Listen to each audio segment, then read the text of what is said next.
been up and I've been down and I done seen it all. Was in the gym working my shot, now they pass me the ball. They never answer when I call, now I'm the one they call. I done been up and I've been down and I done seen it all. Crazy when you really gotta get it out the mud. Ducking paparazzi ain't the same as ducking slugs. Keep your circle small cause they be faking with the love. And always have your own back if push come to shove. Mama said we been but never focused, they be watching. No matter how much they tell. Man, listen to me. I knew something was wrong the minute I took a bite of that food. Because a voice in my head said, spit it out, stand up, and get a drink of water. So I did. I stood up, spit that food out. As much as I love french fries and chicken fingers, I spit it all out. Went to the bathroom, started getting some water, opened the bottle of water, went to the bathroom, spit it out, opened the bottle of water, and started to drink. As I'm drinking, I literally feel my throat start to close up. Now, for those of you guys who are listening to this story, this is your boy Dark Waters, and I'm about to share another one of my personal paranormal stories with you. Some of you guys have heard this before, but again and again and again, I tell you, everybody hasn't heard it. So I'm going to rehash some of this stuff, because a lot of these cats out here in the paranormal world be telling y'all stories, but they ain't experienced shit. A lot of people tell y'all dog man encounters, and they got big shows. They ain't never had a damn dog man encounter, but I got it, and I'm going into it. Picture the scene. I take phone calls, as you know, period. I take phone calls all the time from people. I ain't scared to talk to nobody. I get this phone call from this chick while I'm in Dallas, right? I'm sitting at Dallas Cigars on Greenfield. And I take the call, and she starts talking about her family and her bloodline and how they got, like, bad luck. You know what I'm saying? Like, get a new car to car wrecks. Get a new house, the house catch on fire. People in her family breaking legs, breaking arms. Just stuff that's clearly, like, the family's hexed or cursed or whatever it is. And so me and this young lady are going back and forth, which I'm trying to figure out what the hell it is that's going on with her. Not really understanding. I'm thinking it's a hex. I'm not understanding that it's like some old world fucking demonic force. I didn't know that when I'm talking to her, right? So I'm just chilling, talking, chopping it up, and I'm going through my process. Anybody who's talked to me before, you know that as I'm talking to you, I'm very, very silent, and I'm listening for keywords and key phrases, and I make mental notes as to what a person says. And if I want to hear more about something, I do a process called chunking down. So she's talking about, as a kid, seeing this woman in a bedroom behind the curtains, and so I'm like, I want to know about this, so I start chunking down on her. And so the chunk down process is, okay, take me back to that moment. How did you feel? What was going through your mind? What did it smell like? So I chunk her down and make her relive it, not realizing how traumatized this woman was over the situation. So she starts crying. I'm talking about like crying hard. And I'm like, oh shit, we need to take a break. And I'm kind of taking you guys back to how I got to the chicken fingers, right? I'm like, okay, well look, you're crying, you're upset, let's take a break, and let's chill. And she's like, well, I really appreciate you talking to me about this, because most of the people I talk to, when I talk to them about it, you know, this thing attacks them. And I'm like, I ain't gonna worry about it, whatever, it's all good. My dumb ass, right? So I tell her, look, you take a break, I'm gonna go get something to eat. Go over, get me some, I think it's Wings and Things, the one that Rick Ross owns, the thing with Wing Shack. I think it's Wing Shack that Rick Ross owns with the green and white. Go to Wing Shack, come back. It's right across the street from Dallas Cigars. You can look it up on the map. Come back, and I start eating, and all this stuff starts happening when my throat closes and all the rest of that, right? So actually, prior to that happening with my throat closing, I come back, I sit down, and I call her, and we start talking, and she goes through the story again. And then that's when the voice actually says, get off the phone with her, spit that food out of your mouth, drink some water. And then that's when I start kind of choking and shit. Like, not choking, like my throat feel like it's swelling up. So I'm off the phone with the broad, and I'm like, all right, this is some weird shit. My throat doesn't close all the way up, but it's definitely something going on with my throat. So that night, I'm back chilling, laying in a bed with my old lady, you know what I'm saying, snuggled up, spooned up. And you know how you spoon and then you roll over, right? So I'm spooned up, grabbing them titties right up on that ass. I roll over, and now I'm laying with my back to her back. Our butts are touching. And I'm asleep. But I feel like something sliding, like a finger in my mouth. Like, literally, like, take your finger right now and press it against your lips, and then slide it against your lips, and your lips are gonna open. And then you're gonna feel your finger, the tip of your finger, hit your teeth. Well, I felt that. Then I felt it slide even further and push my teeth up and into my mouth, and I bite down because I'm like, what the fuck? I bite down, and when I bite down, I taste what sounds like dirt. And the best way to describe it is this: I taste like mud. And remember when you was a kid, you do dumb shit like put pennies and quarters and nickels in your mouth and shit, and they had that metallic, like bacteria taste? That's what it tastes like. It tasted like mud and pennies. You know what I'm saying? And when I taste it, I open my eyes, and as I'm opening, simultaneously as I'm opening my eyes, I'm reacting, and I reach for whatever's in my mouth, and I feel a freaking hand. And then I don't feel it anymore. I'm like, oh shit, what the fuck is that? So now I'm up, and I'm thinking, all right, fuck, I done bit my old lady finger because she fucking around playing with me, but we laying back to back. So I roll over, I reach over, and I roll over, I reach over and touch her. I'm like, babe, you okay? And she's like, I'm asleep. What's going on? I'm like, oh shit, so that wasn't her. So now I'm freaking out because I know I still had the taste in my mouth. Like, I ain't bullshit, I got the taste in my mouth. I'm freaking out. I'm like, oh shit, what the fuck is going on with this? And so I'm trying to get myself to go back to sleep. I'm trying to settle back in, go back to sleep. And so eventually I get to the point where I'm going to sleep again. And there's this phase from when your eyes close to where you're still kind of conscious and you're not fully asleep, and then you go into darkness, and then you go into dream world, right? What I like to call dream world. Well, I'm in that in-between phase, and in that in-between phase I feel that finger, and this time it's not like this time it's sharp. It's like a sharp tip, like a fingernail. I feel it going through my nose, into my nasal passages, down my throat, which don't make no sense, but it's what I feel, going down my throat and touching my esophagus. So now I know I'm feeling it. I reach up and grab with both hands this time, and again I feel like a wrist and a forearm. And so I'm like, pull my head back, and I literally feel that whatever finger it was come out of my nose, out of my throat, up through the top of my mouth, out of my nose. But when my eyes are open, I don't see anything. So I'm like, what the fuck? But I know I felt this. Period. Ain't no doubt about it. I'm not tripping. I'm not bugging. But I don't want to wake up and scare the shit out of her. So I'm like, all right, I don't fucking know what to do. I get up, grab a cigar, go out on the balcony, and I'm afraid, like definitely afraid, because something fucking violated me. It could have touched my booty hole for all it wanted to do at that point in time. I've been straight up violated out here in these streets, and there's nothing you can do because it's a spiritual violation. Like, you playing with me. What am I supposed to do? So I go out on the balcony. I'm smoking a cigar, and something just says, pray. So I start praying, and then I just don't feel comfortable. So then I say, okay, well, I don't know what the fuck I'm gonna do. I'm just gonna put on preachers. So I'm on YouTube. I just got preachers preaching. I mean, like sermons over and over and over and over. I'm out there. I think this happened at about 2:33 in the morning. At least the second time it happened, about 2:33 in the morning. I was out there till 5:30, maybe 6. The sun was up when I came back in, and I lay back down. I go to sleep. And I don't really tell her what's popping off because I don't want her to be like freaking out and shit. Whoop de whoop. Well, later that day, I got to get on a plane. So I come back down to New Orleans, and me and her chopping it up. That night goes by. The next morning she calls me. She's like, yo, something was fucking with me in my sleep, fucking with my face last night while I was asleep. I thought it was you, but I realized you weren't here. And that shit really pissed me off. To the highest point of festivity, because I'm like, it's one thing to fuck with me. I'm in the paranormal world. You know what I'm saying? Like, I chose this. Like, she ain't choose that. You know what I'm saying? Like, why you fucking with fam? So, it made me really start studying, like, spiritual warfare. It really, really did. It was actually, people don't know this, that fear turned into anger.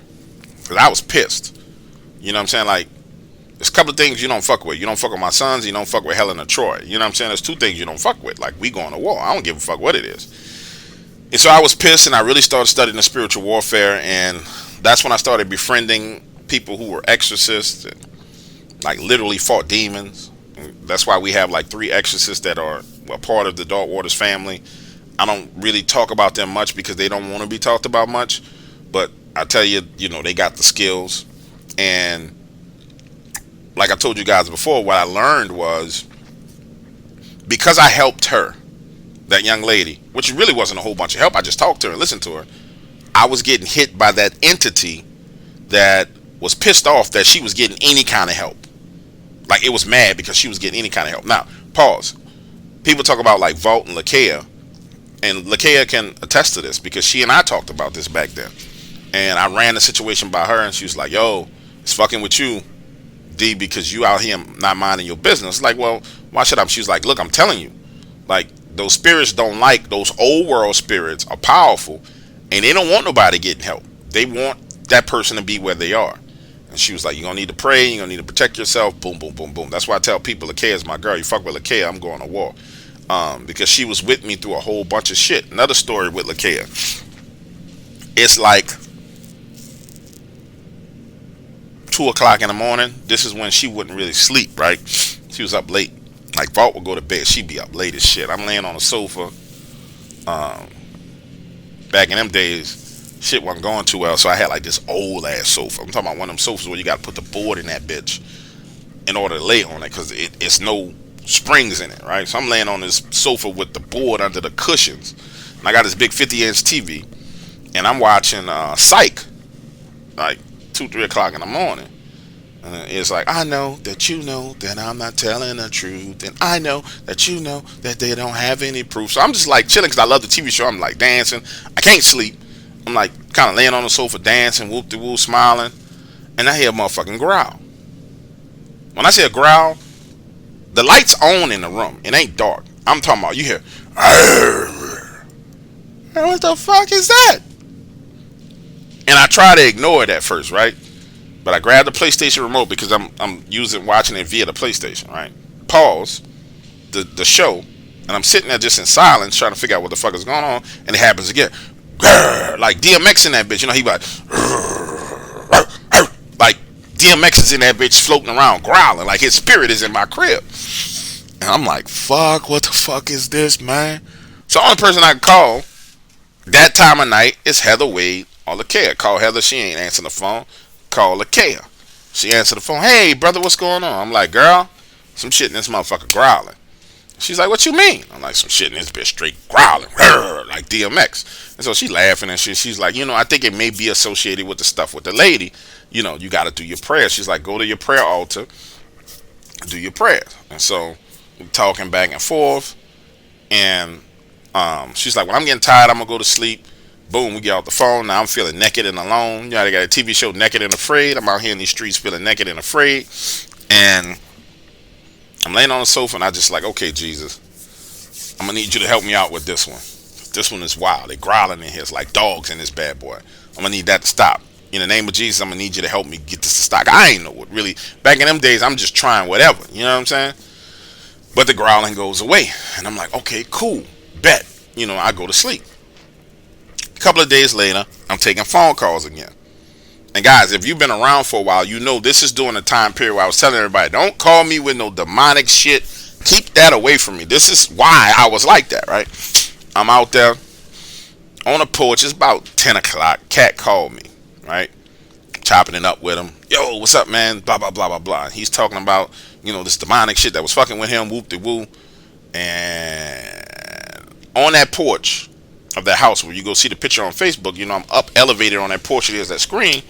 I'm chilling, and it's right on a corner. It's on a corner of Willow and Robert Street. Corner of Willow and Robert. So I'm on the house is right there on the corner. It's like an empty lot next to it. We talking, and this shadow man, like, I ain't talking about a little bit of shadow. That'd be about 13 feet tall. Straight up, just walk across the street. And I said, come walk across, straight up, just walk straight across the street on a corner from one lit corner to the next lit corner. And I'm like, yo, dog, I'm talking to you right now, and I just saw a shadow walk across the street. He was like, you know, it might be the thing that's associated with me, and it doesn't like when I talk to people, and it's manifesting itself. And back in those days, guys, I didn't know that perfectly possessed and demonic people actually reach out to you and talk to you so they can attach shit to you. Like, I didn't think nobody be doing no crazy shit like that. Who reaches out to another person to try and attach some negative energy to them. Like I'm like green in this game. I'm like, man, ain't nobody out here doing no stupid shit like that. That's crazy. Like, who do that? Oh no, plenty of people do that. You know what I'm saying? That's just like going back to Josh Turner with his little shit with him and his wife. And I done told him, you need to pray. Why you need to pray? Because people do this kind of stuff. Oh, you're gonna do what you got to do, right? And I've been through it. So I see the shadow. I'm freaking out. He keep talking. Then these damn crows fly up, land on a goddamn light pole in the middle of the night. 2 crows start squawking. Wah, wah, wah, wah. Back then, I didn't understand my relationship with crows. Now I got a better understanding of it. My personal relationship with crows and how they're used by God to alert me to stuff, right? And so, crows start squawking. Something tells me I need to get off the phone with the dude. Just like my instincts, like, get off the phone with this dude. So I'm like, yo, bro, you got some weird shit with you. I'm gonna holler fucking back at you. Click, I hang up the phone. Go to bed that night, it's all good. Couple of nights later, shit start crawling in the bed with me. Like, literally, you laying in the bed, you feel like somebody slide in the bed with you, or you feel like somebody put their knee on the bed and they getting in the bed, and then you kind of wake up and you go back to sleep, and it literally feel like somebody grabs your spinal cord and yanks that bitch. And it's like you get this vibration all throughout your body. It's like terrors. That's what night terrors are. Night terrors are, you try to go to sleep and you're terrified, right? So now I start having night terrors, all this other stuff. And the shit's just going crazy. Like, it's going insane crazy around that house. During that time period, I'm reaching out to different people trying to figure out what's going on. And I've told this story. So I go to the Botanical Gardens which is a botanical shop. It's on Broad Street, across from the Zulu Club. And I go start talking to my partner now, chopping it up. I'm telling him what's going on. He's like, you got a lot of shit going down.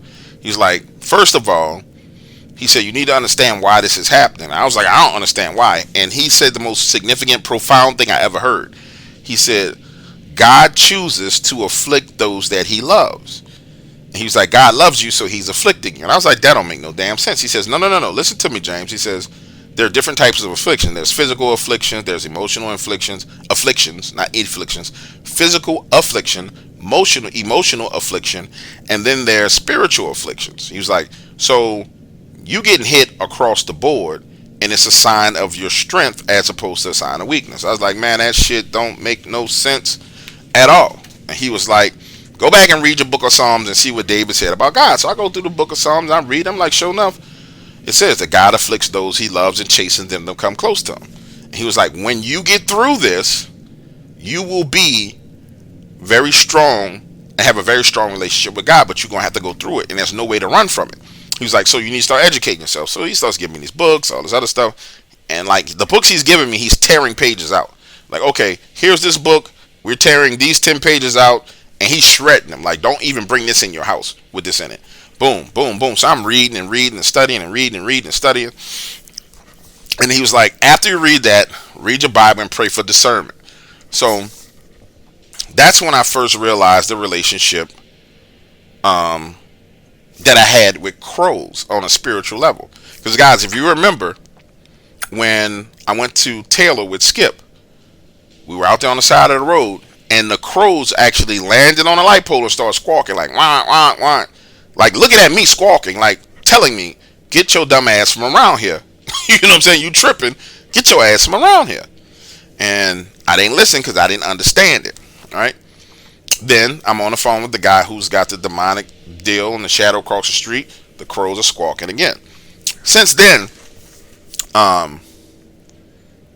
I've come to realize that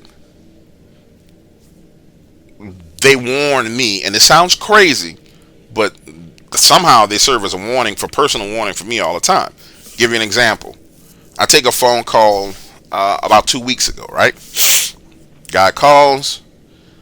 Me and my old lady are outside grilling steaks and burgers and chicken, whoop de whoop, because we're going to have a whole day of grilling, a whole pool day. We start about 11 o'clock doing the grilling. She goes inside and she's like, look, I'm gonna go prepare some of the burgers and put the seasoning on them. Whoop de woo. I'm gonna start the fries. Bada bing, bada boom. So she in there chilling with the kids there. I can hear them laughing inside the house. They probably was in there talking about me because that's what they do. They get together and talk shit about me and crack jokes on me, right? I'm outside messing with the grill because I wasn't satisfied with the temperature of the coals. So now I'm scooping them into those little funnel things that you put all the coals in the funnel and then you put the lighter fluid on it, or you light it at the bottom and it's like a super freaking funnel that makes the coals hot. So I'm like, this shit not working. I'm scooping it up, putting it in there. The phone rings. I answer the phone, and dude's like, yo, I want to speak to Dog Waters. As soon as this dude starts talking, the crows that were in the area, which were quiet, I didn't even know they were there, hundreds of them fly up into the air and start circling around and squawking. I mean hundreds, like 100 of them. Not hundreds as in 200-300, at least 100. Like it's noticeable that some weird shit is going down out here in these streets. They just like wah wah wah wah wah wah wah. I'm like, what the hell? And so I'm like, yo, what's up, homie? And he's like, yeah, I just I wanted to talk to you about some of the things that are going on in my life. He got this fucking weird ass, it puts the lotion on its skin type fucking voice. You know what I'm saying? Like, he dropping bitches in the bottom of the well, and the dog is barking over the bottom of the well. It's like, it puts the lotion on its skin. Like, that's the type of fucking voice this dude's got. He's like, yeah, and I've been plagued by these things for a while, and I see things, and my spirit just says, it doesn't say, my spirit starts to roar inside of me. And it's hard to describe this to you if your spirit's never like roared. Like I tell you guys, I put lions up for a reason. Like, my spirit roars, it's like somebody's inside of me screaming at him, and like my adrenaline is pumping. But you gotta understand, I done had glasses of champagne, I'm smoking cigars, like, I'm supposed to be laid back, but everything inside of me is roaring at this dude. The fucking crows are squawking, and my mouth just starts talking. I'm like, yo, I don't know who the fuck you are, what the fuck you are, but don't call this fucking number again. I said, because you got some shit with you, boy. And I said, I ain't got no time to be playing around with this bullshit. You got some shit with you. And then his voice changes. And his voice is like, so you really are protected by God. Yeah. Like fucking Smeagol off of fucking Lord of the Rings. Man, Smeagol, my precious. Like, motherfucker start wilding. And I'm like, oh, snap. Hang up the phone. Listen to this. I hang up that phone, and all them crows disperse. All the squawk, squawk, squawk. And it was so noticeable. Old lady had came back outside. She's like, what was all that noise out here? They just flying off, landing in trees. And I'm like, oh shit. This is wild, right? Man, I don't know why I'm telling y'all this. I'm just popping off some of my personal stories. But it be crazy out here in these streets, man. Yeah. Anyway, it's your boy Dog Waters. I love you. Just giving y'all a little taste of what be going down. Peace.